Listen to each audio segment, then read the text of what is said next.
Welcome to The Happy Writer, a show about creating and sustaining a long-term author career. My name is Patty Jansen, writer of science fiction and fantasy. I've published independently since 2011. This show covers motivation, diversification, learning new skills, and your place in your career. Come on in and be happy.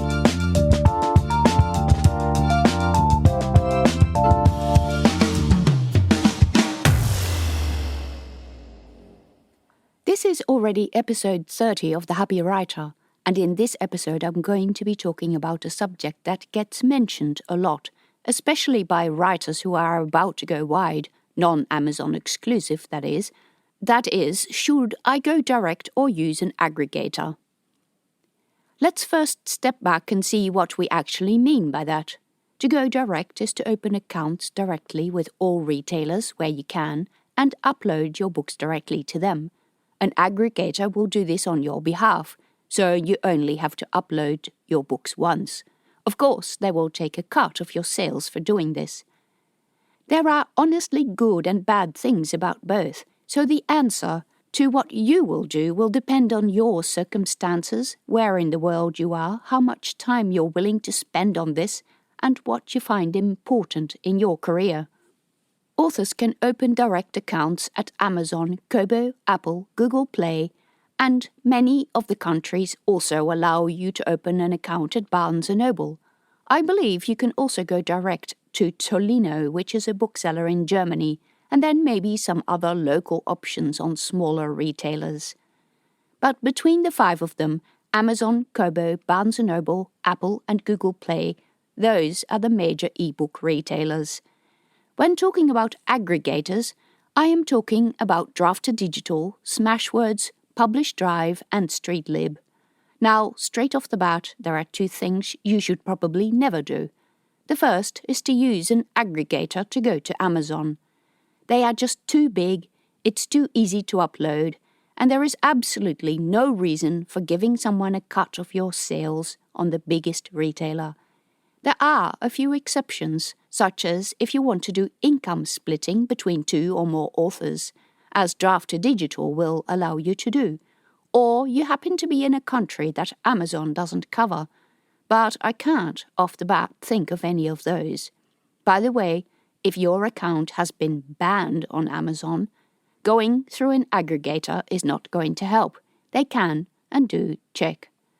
The second thing you should not do is to distribute your ebooks through Ingram Spark or any print-on-demand service. And when I'm talking about aggregators, I specifically exclude them. They just do not offer the service and flexibility that the average self-published author wants to use, such as the ability to quickly change prices in all territories. Okay then, what are the advantages and disadvantages of each? Of course, there is the money. Most aggregators take 10 to 15% of your sales. This is not going to be very worrisome if you are making $60, but it's going to be a bit more galling when you make $600. But when you make $6,000, that's when it really starts to add up. Secondly, and I think most importantly, going direct to a retailer that allows you to do so allows you greater control over your metadata. The metadata are all those boxes you fill out before publishing, and that includes your keywords, your blurb, your categories, and stuff like that. They are all slightly different for each retailer, and some retailers allow you to get a lot more granular than others. For example, Barnes & Noble has a number of really interesting science fiction categories that don't exist anywhere else. For example, Google Play blurbs are searchable. Apple allows you to enter categories in different languages. If you use an aggregator, the aggregator will use their lowest common denominator template to upload to each retailer what they know to work best. You cannot select those funky categories, and you cannot have a different blurb for each retailer. Thirdly, some of the retailers, notably Kobo and Barnes & Noble, also have options to put your book forward for monthly promotions in the store. Especially at Kobo, this can be quite lucrative. Sometimes Draft to Digital runs the occasional promotion that allows you to get into Kobo promotions. But on the Kobo Writing Live website, there are several you can enter into each month. What are the advantages of going with an aggregator? In the first place is the time saved. If you have a lot of books, if you update those books all the time, if you don't have a lot of time, for example, you still have a day job, you might not want to upload your books directly. It is much easier to upload them just to one place. Sometimes retailers can be difficult to deal with. For example, opening an account at Apple is not always very simple because they ask you to register as a business and you may not want to do that. Also, it is hard to enter your tax information or payment details with Barnes & Noble, and their team is so small they may not be able to deal with it. So in frustration, you might want to pull back and put your books on an aggregator platform. Or you may be in a country that is not served by that particular retailer, mainly Barnes & Noble, because they only do a few countries. Is there any point in going both with an aggregator and direct? In the first place, try not to double up your book listings on the main platforms, but many platforms will actually remove duplicate copies. In the second place, of course, there is a point to going direct and also using aggregators.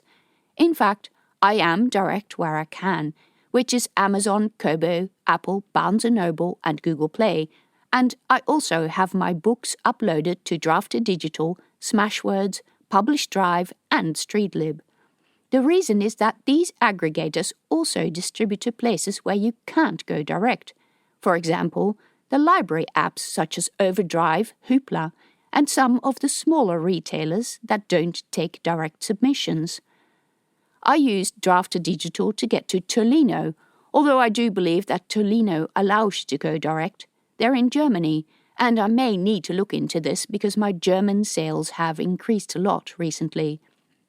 But Smashwords distributes to Baker & Taylor and a number of other library apps. Publish Drive distributes to places like Dream, which are big in Singapore, and Bookmate, which is a Russian outfit that is also quite big in the Scandinavian countries. Streetlib distributes to a number of Chinese outlets. So if you want to take going wide to the extreme, it's a good idea to list on those apps. This leaves me with about 10 accounts where I have to upload my book. It also means that I don't do updates all the time. When the book is finished, it's pretty much finished. I make the back matter so that it points to the next book in the series, and that is not going to change.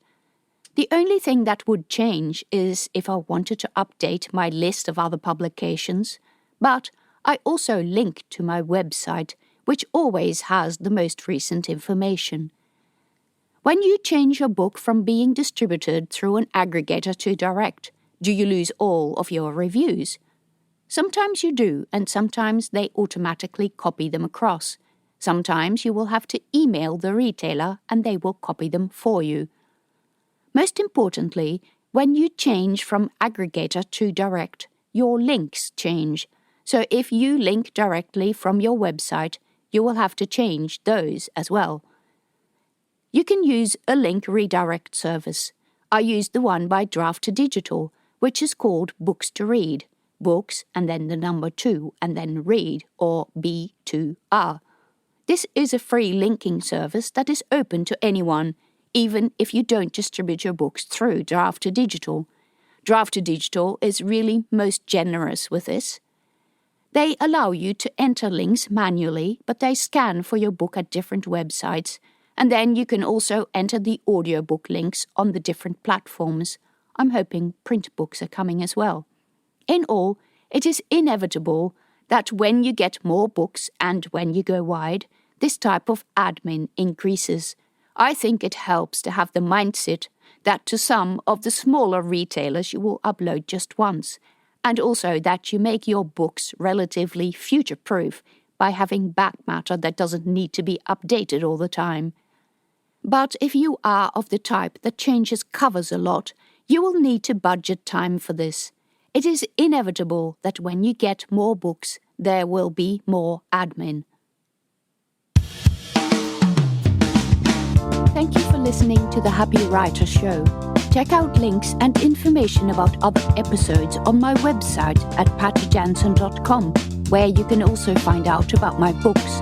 You can support me by subscribing to the show or on Patreon at patreon.com/pattyjansen.